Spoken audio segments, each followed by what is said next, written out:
Bom dia, botafoguense, tudo na paz? Pois é, estamos de volta aí com a nossa realidade.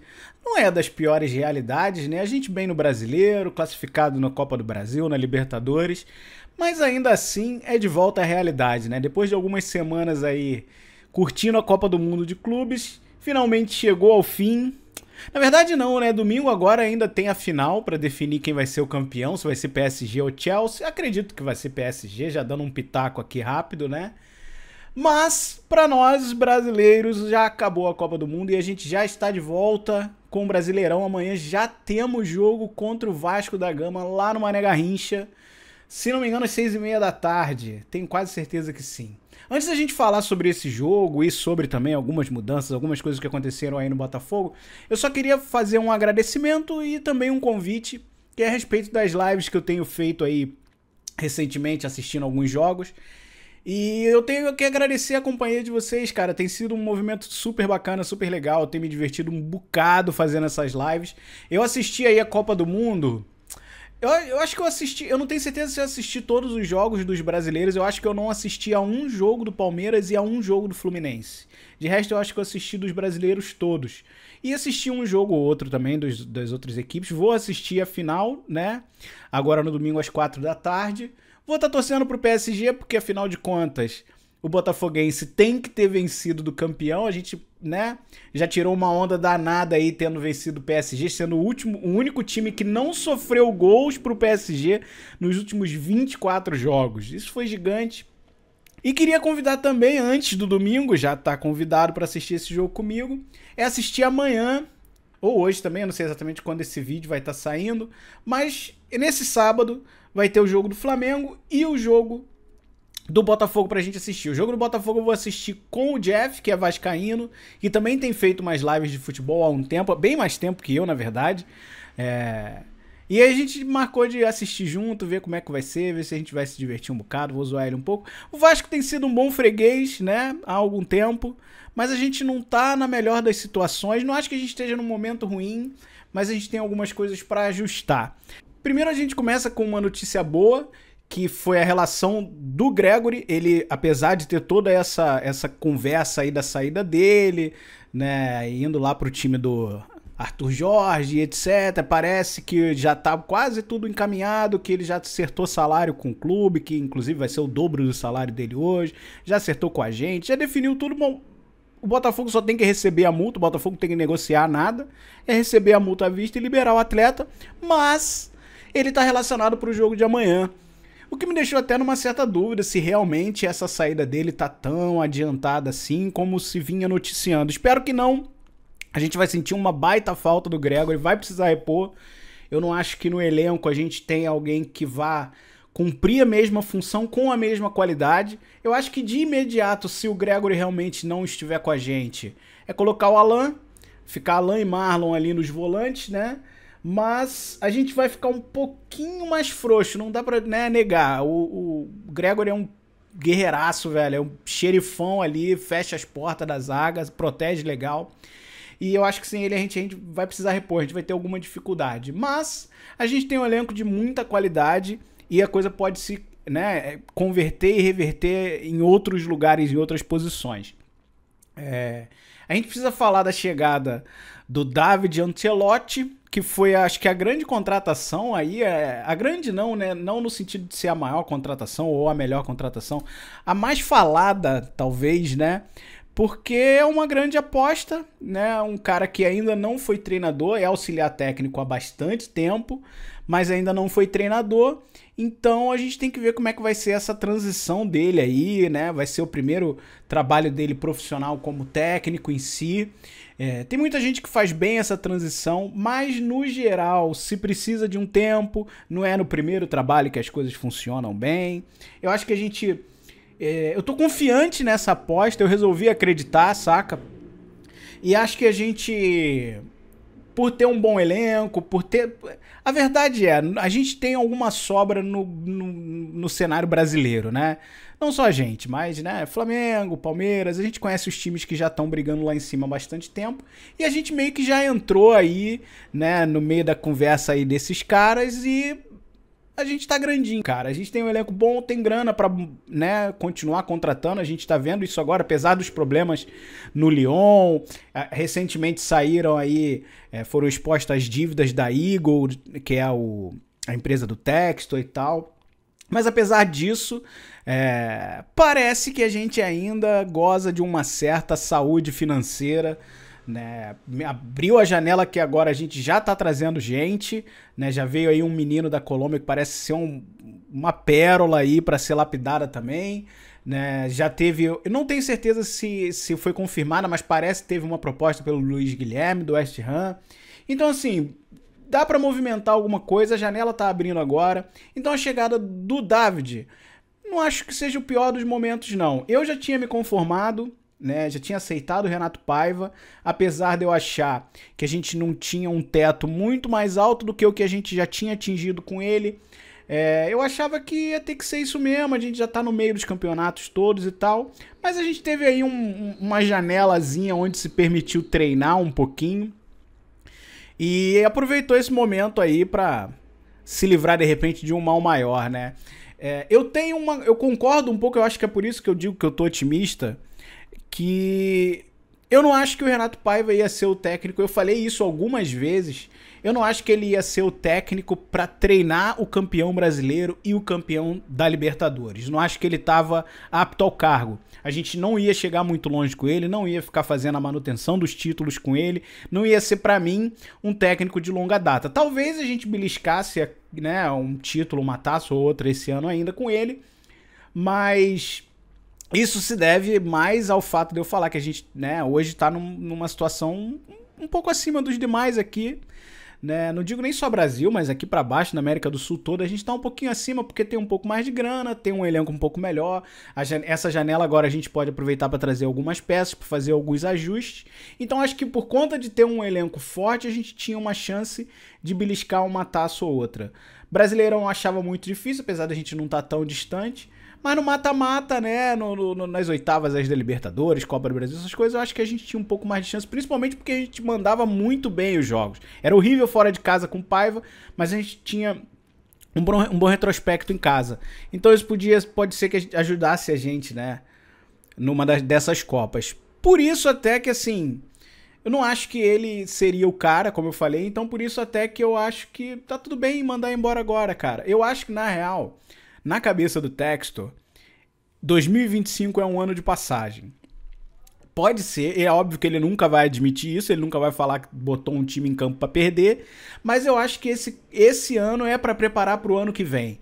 O planejamento no início do ano foi horrível, a gente já conversou sobre isso algumas vezes, eu acho que eu não cheguei a conversar sobre isso em vídeo em si, mas deixei live aí, várias lives que fiz conversando sobre isso, tem aí no canal. O planejamento foi muito ruim, a gente preparou o time pra perder, basicamente, abandonou o Carioca, pouca diferença faz, o único problema é que a gente não se classificou pra Copa do Brasil, né? E a Supercopa, a Recopa, essas coisas, por mais que a gente não se importe muito com esses títulos, a gente perdeu de maneira vergonhosa. E isso na cabeça do atleta é um problema, porque o cara entrou em campo pra perder, ele se acostumou a perder. E isso prejudicou ainda mais todo o nosso início de ano, porque depois dessa fase turbulenta no comecinho, chegou o Renato Paiva, que foi ali em final de março, se não me engano, né? E aí, cara, a gente pegou os jogadores sem confiança, sem motivação, sem autoestima, porque estavam só apanharam no Carioca, apanharam na Recopa, na Supercopa, e como eu falei, de forma vergonhosa, né? Os placares não foram tão largos, mas deveriam ter sido. Então isso deixa a cabeça do atleta ferrada, cara. E aí quando você começa um novo campeonato, com um novo treinador, uma nova organização, um novo planejamento, tudo, é importante que você tenha uma base sólida para o jogador ter onde se apoiar, onde ganhar confiança de volta para voltar a vencer. E isso não aconteceu, porque o Renato Paiva, além de não ter um sistema muito sólido, muito firme, ele estava conhecendo o elenco, mas não da melhor forma, talvez. Eu acho que para conhecer o elenco, ele devia, de repente, definir um padrão de jogo, uma maneira do time jogar e ir, né, mexendo nas peças e ajustando, ver o que ele achava melhor ali. Diferente disso, ele parece que a cada jogo botava uma escalação diferente, era uma formação diferente. Então, em cada jogo, o jogador tinha que se adaptar a uma posição. O Savarino sofreu um bocado com isso. O Arthur chegou jogando até bem, as primeiras partidas dele não foram ruins, mas ele veio perdendo qualidade, veio perdendo desempenho, muito por conta de não ter onde se apoiar, não ter uma base para se firmar e poder, assim, ganhar de volta a confiança. Isso aconteceu basicamente com o elenco todo. Mas, pouco antes agora da Copa do Mundo, a gente deu uma melhorada. Tivemos várias aí vitórias em sequência. Inclusive tivemos vitória fora de casa, que era, acho que o maior problema do Paiva, né? Então a gente, assim, deu uma melhorada, mas eu não acho que a gente ia passar muito de onde a gente já chegou. Eu acho que o teto estava bem próximo, né? Então, não sei, cara. Se não é pra ele ser o campeão, é melhor tirar logo e começar um trabalho novo. Então ele assinou com o David até 2026, final do ano que vem. Eu creio que esse ano, como eu falei, é um ano de transição, um ano pra fechar o time pra disputar tudo ano que vem. O Textor nunca vai admitir isso. Eu não quero que seja isso, obviamente. Quero que a gente belisque pelo menos uma tacinha, né? Como eu falei antes já, o meu sonho pra esse ano é a Copa do Brasil e um bi, de preferência Libertadores. Mas se for Brasileirão também não vou reclamar, né? Eu entendo que isso seja até sonhar alto, né? 2 grandes títulos numa temporada. Mas eu acho que o Botafogo hoje se colocou em posição pra gente se permitir ter esse sonho, né? Então, assim, tô motivado, cara. Resolvi acreditar. Não dá pra negar que o David entende de futebol, né? Se ele vai ser um bom técnico é outra conversa. Mas entender de futebol, o cara entende um bom bocado. Desde criança, né? Filhinho de peixe. Desde 2012, se não me engano, trabalhando com o pai na comissão técnica do pai. Ele começou como preparador físico, se não me engano, do PSG. E aí depois disso ele já mudou para auxiliar técnico e aí passou por Bayern, passou por Real. Tem uma experiência enorme, conhece muito de futebol. Tá trazendo uma equipe técnica também muito experiente. E é uma aposta, né? A gente só vai saber se vai dar certo quando entrar em campo. Eu acho que a gente vai ter que ter paciência. Então, torcedor botafoguense, não acha como agiram com o Paiva, que já estavam pedindo demissão do cara depois do segundo jogo. Não pediram no primeiro porque a gente até jogou ok, mas no segundo já tinha gente pedindo. Eu entendo que foram circunstâncias diferentes. O Paiva já chegou aqui com uma certa rejeição, principalmente por conta do trabalho no Bahia, né? Mas pra gravar isso, a gente teve, sei lá, uns 2 meses sem técnico nenhum e tendo problema no time, perdendo de forma vergonhosa. E aí, quando a gente tem finalmente, depois de muita espera, um nome, é Renato Paiva. Isso deixou a galera meio chateada. Então todo mundo torceu o nariz, ninguém... Ele já chegou aqui rejeitado, ele já chegou aqui demitido. E eu não tô vendo isso acontecer agora com o David. Tem muita gente, né, desconfiando, claro, muita gente cética ainda, querendo ver, mas ninguém pessimista, pelo menos não no meu, né, no meu radar. Eu não consegui ver ninguém pessimista. Tá todo mundo acreditando que pode dar certo, mas a gente tem que ter paciência. É um cara que nunca foi, né, técnico, nunca foi cabeça de uma equipe. É muito novo, é muito jovem também, e é o tipo de experiência que às vezes ser um pouco mais velho ajuda mais, porque você vai lidar com outras pessoas, outros homens e muita gente de idade próxima, né? Pessoas ali um pouco mais novas do que ele só. Então, ter um pouco mais de experiência de vida, não só de profissão, ajuda nesse caso. Então a gente vai precisar de paciência, mas eu acho que ele tem uma bela matéria-prima na mão para trabalhar, cara. A gente ainda tem uma boa base, apesar de ter perdido aí recente o Igor Jesus, Cuiabano talvez saia, o Gregory talvez saia. A gente ainda tem uma boa base daquele time que foi campeão ano passado. E chegaram bons reforços, cara, eu diria, né? Teve o menino Montoro que eu adorei, o Álvaro Montoro. A gente viu muito pouco dele, mas eu gostei do pouco que vi bastante, porque ele mostrou confiança, mostrou que tá afim. Ele entrou, o primeiro jogo dele no Botafogo foi contra o PSG. Né? Maior partida esse ano eu acho que a gente não vai ter. Bom, se a gente for pra uma final de Libertadores vai ser maior, mas acho que vocês entendem o que eu quero dizer, né?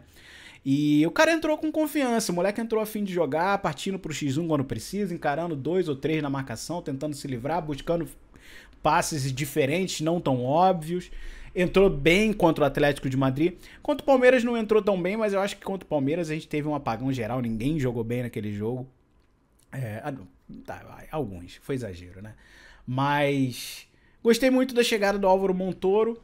O Tuco Correia foi um cara que no finalzinho lá do jogo contra o Palmeiras mostrou que se ele tiver afim de jogar bola, joga uma boa bola. Porque ele tava. Basicamente, ele começou. Ele tava jogando de primeiro volante a segundo atacante, saca? Ele meio que tomou conta do meio de campo inteiro, indo buscar criar todas as jogadas que a gente teve, indo buscar jogo lá atrás, ligando com o pessoal da frente, fazendo bons passos, procurando legal o jogo. Então, assim, foi uma amostra de que ele realmente pode dar muito certo, né? O Arthur Cabral, a gente sabe que é match goal, tem que ver se ele vai se adaptar ao time, tem que ver se ele vai se adaptar ao futebol brasileiro de forma mais rápida, né, bem diferente do que ele vinha jogando, mas eu acho que é uma boa contratação, né. A única preocupação que eu tenho um pouco é com o espaço do Savarino no time, cara. O Savarino eu acho que é agora que o Igor saiu, talvez seja o jogador que o torcedor hoje tem mais carinho, né? É o jogador que a gente tem mais apreço. E ele não tá fazendo um bom ano.